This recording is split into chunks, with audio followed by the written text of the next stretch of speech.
perempuan yang sudah menopause, yang sudah berhenti dari masa haid, maka iddah mereka itu adalah 3 bulan.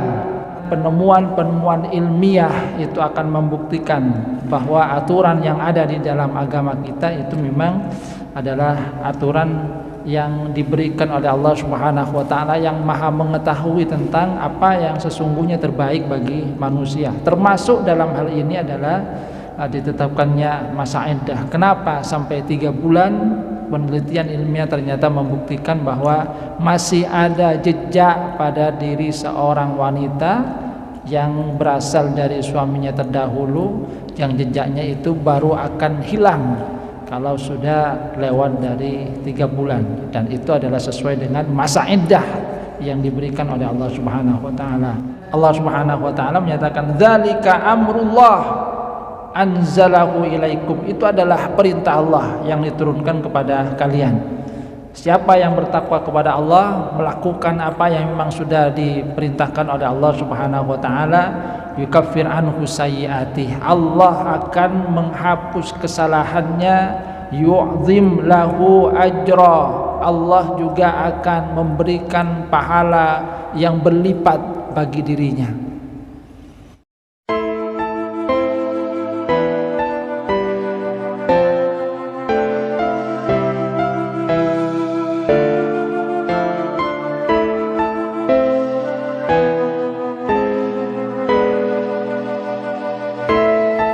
Assalamualaikum warahmatullahi wabarakatuh. Innal hamdalillah nahmaduhu wa nasta'inuhu wa nastaghfiruh wa na'udzu billahi min shururi anfusina wa min sayyiati a'malina, may yahdihillahu fala mudilla lahu wa may yudlil fala hadiya lahu. Asyhadu an la ilaha illallah wahdahu la syarika lahu wa asyhadu anna Muhammadan abduhu wa rasuluhu la nabiyya ba'dah. Allahumma shalli ala Muhammad wa ala ali Muhammad kama shallaita ala ali Ibrahim wa barik ala Muhammad wa ala ali Muhammad kama barakta ala ali Ibrahim fil alamin innaka Hamidum Majid. Rabbi shrah li sadri wa yassir li amri wahlul 'uqdatam min lisani yafqahu qawli, amma ba'du. Hadirin jamaah pengajian rahimakumullah, kita lanjutkan kajian tafsir di surah At-Talaq.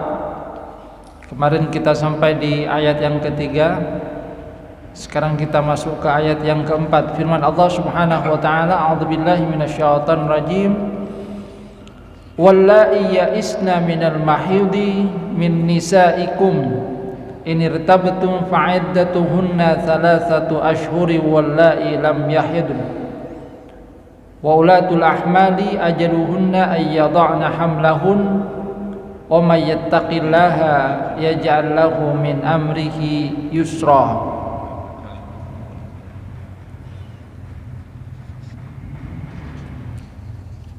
Ayat ini turun berkaitan dengan iddah dari perempuan yang ditalak, di mana sababun nuzulnya itu adalah ketika turun ayat yang berkaitan dengan perempuan yang ditalak. Wal mutallaqatu yatarabbasna bi anfusihinna 3 quru. Wanita-wanita yang ditalak maka mereka menunggu selama 3 quru. 3 quru itu bisa berarti 3 kali suci atau 3 kali haid, sesuai dengan pemaknaan yang diberikan oleh masing-masing faqih. Nah, ketika ayat ini turun, kemudian ada yang bertanya kepada Rasulullah sallallahu alaihi wasallam, "Ya Rasul, bagaimana keadaan dari wanita yang sudah mengalami masa menopause, yang sudah tidak datang haidnya lagi?" Sebab di dalam ayat ini ukurannya adalah 1 quru, 3 kali suci atau 3 kali haid, yang artinya di situ adalah perempuan yang masih mengalami datangnya haid, maka itu akan terlihat haid suci, hitungannya itu sudah jelas. Nah, perempuan yang sudah menopause, yang sudah berhenti dari masa haid, tidak lagi haid, bagaimana menghitungnya?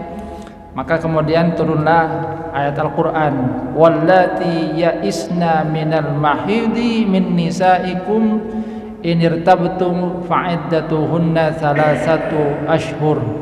Adapun perempuan mereka yang ya'isna itu secara bahasa itu putus asa, dalam artian yang tidak lagi mengalami masa haid, min nisaikum dari istri kamu, inirtabtum jika kamu ragu, atau kata Al-Imam Fakhruddin Ar-Razi maknanya adalah jika kamu kesulitan untuk menghitungnya karena sudah tidak ada lagi masa suci dan masa haidnya, maka iddah mereka itu adalah 3 bulan. Jadi hitungannya adalah 3 bulan. Demikian juga ada yang bertanya, bagi yang belum haid, perempuan yang belum haid dinikahi tapi masih belum haid, maka Allah Subhanahu wa taala itu juga menjelaskan wallai lam yahid, yang belum haid, maka sama seperti halnya perempuan yang sudah mengalami masa menopause, yaitu hitungannya adalah 3 bulan. Sebab tidak mungkin kemudian dicari kapan suci dan haidnya karena belum haid. Demikian juga yang sudah menopause, ditunggu-tunggu nggak akan selesai itu. Maka hitungannya adalah 3 bulan. Kemudian ada yang bertanya tentang wanita yang hamil. Wanita yang hamil itu juga tidak mengalami masa haid lagi, karena selama masa kehamilan itu berhenti yang namanya haid. Maka kemudian Allah Subhanahu wa taala menjelaskan wa ulatul ahmali ajaluhunna ayyada'na hamlahun, dan perempuan yang hamil maka ajal mereka, masa mereka menunggu itu adalah ayyada'na hamlahun, sampai mereka meletakkan kandungannya, sampai mereka melahirkan. Jadi itu bagi perempuan yang dalam hal ini hitungannya sukar kalau kemudian harus melihat masa suci dan masa iddahnya, karena memang tidak mengalami yang masa suci, masa iddah bagi perempuan yang menopause, demikian juga yang belum haid, termasuk juga yang hamil. Yang hamil selama 9 bulan dia tidak akan mengalami masa haid, terus dalam keadaan suci. Dan ini juga bagian dari nikmat yang diberikan oleh Allah Subhanahu wa taala. Jadi artinya secara umum itu adalah 3 kali quru', 3 kali suci atau 3 kali haid. Kemudian diberikan penjelasan kepada mereka yang kesulitan kalau menentukan lewat masa suci atau masa haidnya, yaitu secara hitungan bulan, 3 bulan. Sedangkan wanita hamil itu sampai dia meletakkan kandungannya, sampai dia melahirkan. Jadi artinya di dalam ayat ini kemudian masa iddah dari mereka yang kesulitan dihitung dengan masa haid atau suci itu ada ketentuan berbeda. Ketentuannya adalah lewat bulan.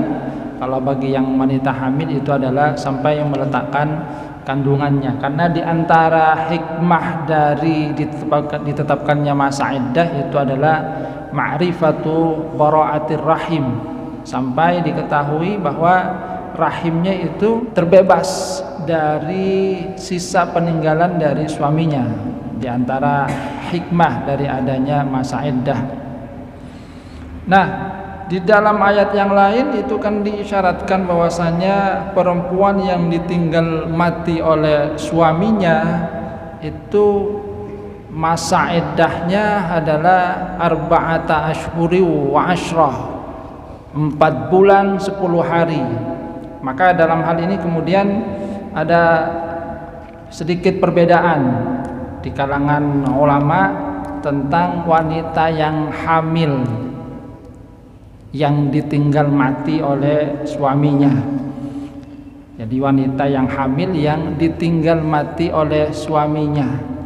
Ada yang menyatakan bahwasanya dia menunggu yang paling lama. Jadi iddahnya adalah yang paling lama. Artinya kalau dia masa iddahnya misalnya kalau lebih lama 4 bulan 10 hari maka mengikuti 4 bulan 10 hari. Tapi kalau lebih lama masa hamilnya, baru hamil kemudian ditinggal mati oleh suaminya, maka mengikuti masa hamilnya. Tapi kalau sudah 8 bulan ditinggal mati oleh suaminya, maka ada yang mengatakan bahwa dia itu mengikuti masa iddah yang lebih lama. Akan tapi yang lainnya menyatakan bahwasanya di dalam ayat ini Allah Subhanahu wa taala itu sudah menegaskan bahwa perempuan yang hamil itu ajaluhunna ayyadhna hamlahun. Jelas bahwa masa iddahnya sampai meletakkan kehamilannya, yaitu sampai dia melahirkan. Artinya kalau dia sudah melahirkan maka sudah selesai masa iddahnya. Dan ini pernah terjadi kepada seorang perempuan pada masa Rasulullah sallallahu alaihi wasallam. Jadi pada masa Rasulullah sallallahu alaihi wasallam ada seorang perempuan yang dia selesai melahirkan itu sesudah 15 hari, itu 15 hari sesudah ditinggal mati suaminya. Maka kemudian ternyata diizinkan oleh Rasulullah sallallahu alaihi wasallam kalau memang mau menikah. Sehingga dalam hal ini jumhur ulama menyatakan bahwa yang lebih tepat itu adalah sesuai dengan apa yang memang difirmankan oleh Allah Subhanahu wa taala.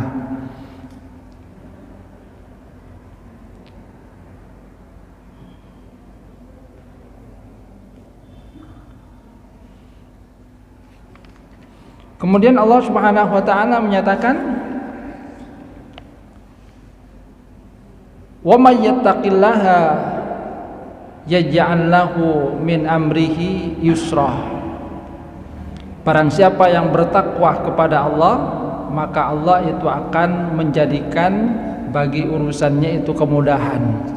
Yang artinya barang siapa yang mengikuti ketentuan yang diberikan oleh Allah Subhanahu wa taala, jadi ketentuan yang diberikan oleh Allah Subhanahu wa taala sebagaimana yang ada di dalam ayat-ayat yang membicarakan tentang aturan mengenai masa iddah, termasuk juga ketentuan tentang bagaimana memperlakukan istri pada masa iddah, maka Allah Subhanahu wa taala menegaskan bahwa Allah itu akan memberikan kemudahan di dalam kehidupannya. Karena seseorang yang melakukan perintah Allah Subhanahu wa taala, takwa di sini itu kan adalah mengikuti sesuai dengan apa yang memang diperintahkan oleh Allah Subhanahu wa taala, maka dia sesungguhnya akan diberikan kemudahan oleh Allah Subhanahu wa taala. Kemudian di ayat berikutnya Allah Subhanahu wa taala menyatakan, "Dzalika amrullahi anzalahu ilaikum wa may yattaqillaha yukaffir anhu sayyiatihi wa yu'dhim lahu ajrah." Kembali Allah Subhanahu wa taala menegaskan, dzalika amrullah, itu adalah perintah dari Allah Subhanahu wa taala. Anzalahu ilaikum, yang Allah turunkan kepada kalian. Wa may yattaqillah, barang siapa yang bertakwa kepada Allah, dalam artian mengikuti apa yang sudah diperintahkan oleh Allah Subhanahu wa taala, kemudian dia juga tidak melanggar apa yang ditetapkan oleh Allah Subhanahu wa taala, maka kata Allah Subhanahu wa taala, yukaffir anhu sayyiatihi wa yu'dhim lahu ajrah, maka Allah Subhanahu wa taala itu akan menghapus dosa-dosanya, kesalahan-kesalahannya, wa yu'dhim lahu ajrah, dan Allah Subhanahu wa taala juga akan melipat gandakan pahalanya. Jadi melipat gandakan pahalanya terutama nanti di hari kiamat. Yudha'if lahu jazaa hasanatihi wa yujzil lahu mathubah ala amalihi. Jadi amalnya itu akan dilipat gandakan pahalanya oleh Allah Subhanahu wa taala. Sehingga dengan demikian maka dia akan mendapatkan kebahagiaan bukan hanya di dunia akan tapi juga di akhirat. Manakala seorang itu mengikuti ketentuan yang telah diberikan oleh Allah Subhanahu wa taala. Seperti yang saya jelaskan kemarin bahwa hikmah dari masa iddah pertama di situ adalah masa tunggu. Untuk apa? Untuk merenungkan bagi pasangan suami istri apakah mereka benar-benar akan berpisah ataukah tidak. Kemudian hikmah yang lainnya adalah ma'rifatu bara'ati rahim, mengetahui bebas tidaknya rahim itu dari peninggalan suami terdahulu. Dan ini ternyata satu hal yang sekarang dibuktikan secara ilmiah. Jadi ada penemuan, ada seorang yang meneliti tentang adanya jejak. Jadi ternyata pada perempuan yang dinikahi itu ada jejak yang ditinggalkan oleh suaminya itu. Jadi jejak ditinggalkan suaminya. Dan jejak itu baru hilang itu kalau sudah berlalu 3 bulan itu. Jadi jejaknya itu akan hilang. Artinya dia katakan ternyata perempuan yang memang bersih dari jejak itu adalah perempuan-perempuan muslimah, karena memang diberikan ketentuan oleh Allah Subhanahu wa taala untuk iddah 3 bulan itu. Cuma dia kemudian menyatakan ternyata setelah diteliti pada diri istrinya itu ada banyak jejak itu. Yang ternyata artinya istrinya itu selingkuh dengan laki-laki lain ketika dia meneliti pada diri istrinya sendiri.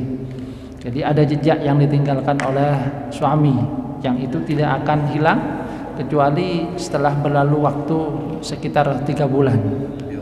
Jadi itu juga sesungguhnya merupakan bagian dari hikmah yang baru ditemukan pada masa sekarang. Artinya apa yang diberikan ketentuan oleh Allah Subhanahu wa taala sesungguhnya pada saatnya penemuan-penemuan ilmiah itu akan membuktikan bahwa aturan yang ada di dalam agama kita itu memang adalah aturan yang diberikan oleh Allah Subhanahu wa taala yang Maha mengetahui tentang apa yang sesungguhnya terbaik bagi manusia. Termasuk dalam hal ini adalah ditetapkannya masa iddah. Kenapa sampai 3 bulan? Penelitian ilmiah ternyata membuktikan bahwa masih ada jejak pada diri seorang wanita yang berasal dari suaminya terdahulu, yang jejaknya itu baru akan hilang kalau sudah lewat dari 3 bulan, dan itu adalah sesuai dengan masa iddah yang diberikan oleh Allah Subhanahu wa taala. Makanya Allah Subhanahu wa taala menyatakan dzalika amrullah anzalahu ilaikum, itu adalah perintah Allah yang diturunkan kepada kalian. Siapa yang bertakwa kepada Allah, melakukan apa yang memang sudah diperintahkan oleh Allah Subhanahu wa taala, yukaffir anhu sayyi'atih, Allah akan menghapus kesalahannya, yu'zim lahu ajra, Allah juga akan memberikan pahala yang berlipat bagi dirinya.